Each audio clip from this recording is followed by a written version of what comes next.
মাননীয় স্পিকার, আমরা একই আদালত পারে কার্যরত ছিলাম। আমরা উইল ওয়ার্ক টুগেদার ইনশাআল্লাহ, এখানেও একসাথে কাজ করব। ধন্যবাদ। আপনার দক্ষতা এবং আপনার পেশাগত সততার কারণে সাধারণ যারা ভুক্তভোগী তারা যেভাবে উপকৃত হয়েছে, ঠিক তেমনিভাবে এই মহান সংসদকে আপনি আরও বেশি আলোকিত করার জন্য কাজ করবেন এই আশা করি। আপনার মাধ্যমে মাননীয় স্পিকার, আমি আমার নেতা এই সংসদ দলের সংসদ নেতা প্রধানমন্ত্রীকে ধন্যবাদ জানাতে চাই। উনি আমাকে মনোনয়ন প্রদানের মাধ্যমে আমার উপর আস্থা রেখেছে।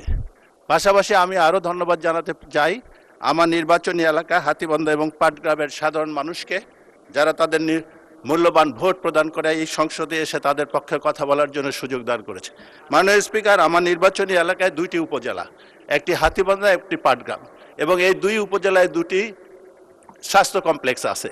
কিন্তু এই স্বাস্থ্য কমপ্লেক্সগুলোতে 2টিতেই কোনো পরিচ্ছন্নতা কর্মী নাই। দ্বিতীয়ত হইল, এখানে এক্সরে মেশিন আছে 2টি উপজেলায়, এবং এখানে ইসিজি মেশিন আছে, কিন্তু কোনো অপারেটর পোস্টিং নেই।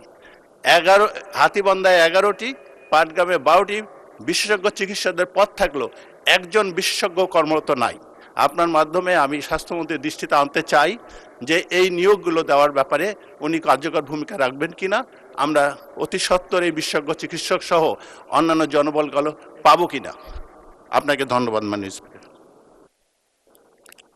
ধন্যবাদ মাননীয় সদস্য।